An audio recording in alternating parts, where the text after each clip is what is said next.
Delhi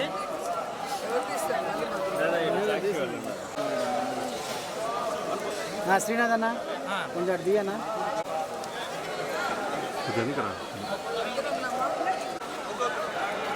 phone ఎత్తురాదు రాసి వెళ్ళిపోతాను వెనకాల లోకల్ దిమ్మా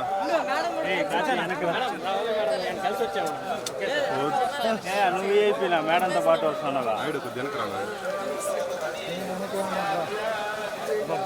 వైర్ ఒకటి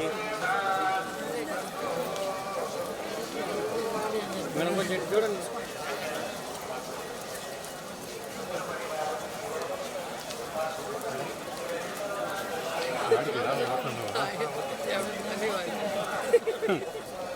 ఓకే మేడం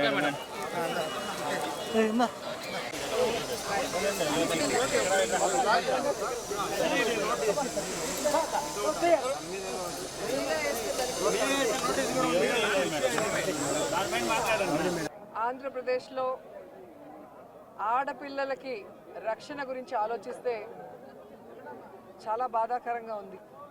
ఎందుకంటే ఎక్కడ చూసినా రేపులు, మర్డర్లు అండ్ ఆడపిల్లల కాలేజీ బాత్రూమ్స్లో హిడెన్ కెమెరాలు పెట్టి ఏ విధంగా పైశాచిక ఆనందం పొందుతున్నారో మనం చూస్తున్నాం. ఈరోజు నేరస్తులకి ఇంత ధైర్యం వచ్చింది అంటే దానికి ఈ ప్రభుత్వం సిగ్గుపడాలి.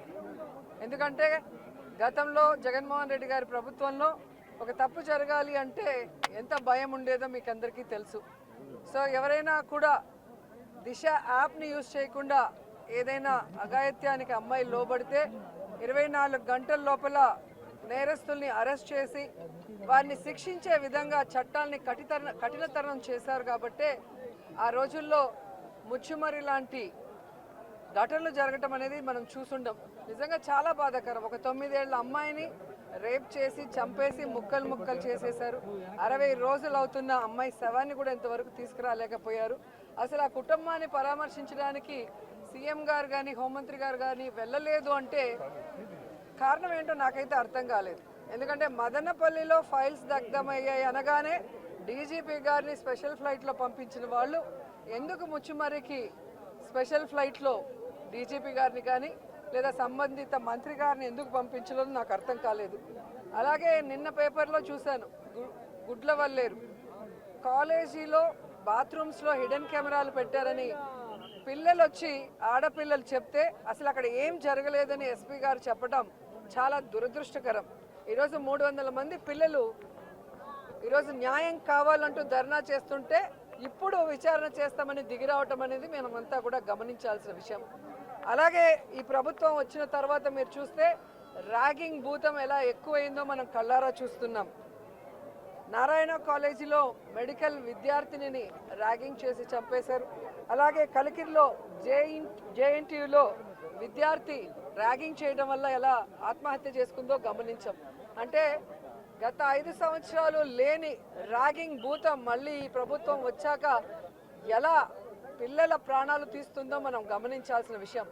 నేను ఈ ప్రభుత్వానికి ఒకటే చెప్పగలను, రెడ్ బుక్ రాజ్యాంగం మీద పెట్టిన దృష్టి ఇంట్రెస్ట్ పక్కన పెట్టి ఆడపిల్లకి రక్షణ కల్పించడంలో గౌరవాన్ని కల్పించడంలో మీరు ముందుండాలని కూడా వాళ్ళని కోరుకుంటున్నాను.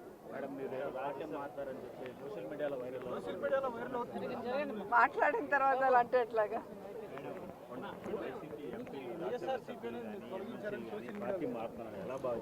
వాళ్ళని అడగాలి సార్, వెళ్తున్న వాళ్ళని అడగాలి. ఇది ఈరోజు కాదు, గతంలో కూడా జగన్మోహన్ రెడ్డి గారి ప్రభుత్వం అపోజిషన్లో ఉన్నప్పుడు 2014 to 19 కూడా ఇలాగ చాలామంది మారారు. మారిన వాళ్ళు ఏమయ్యారో కూడా మనం కళ్ళారా చూసాం. సో ప్రజల చేత ఒక పార్టీ సిద్ధాంతాలు నచ్చి ఎన్నుకోబడిన ప్రజల పార్టీ సిద్ధాంతాలు నచ్చి ఎన్నుకోబడిన వాళ్ళు, పార్టీ నియమించిన వాళ్ళు ఈరోజు వెళ్ళిపోతుంటే వాళ్ళు ఆలోచించుకోవాలి వాళ్ళు చేస్తుంది కరెక్టా తప్ప అనేది. సో దీనివల్ల జగనన్నకో వైఎస్ఆర్సీపీ పార్టీకో ఎటువంటి నష్టం ఉండదు. ఎందుకంటే ఎప్పుడూ కూడా పార్టీకి ద్రోహం చేసి వెళ్ళిన వాళ్ళని ఎవరూ కూడా గౌరవించరు, క్షమించరు. పార్టీకి లాయల్టీ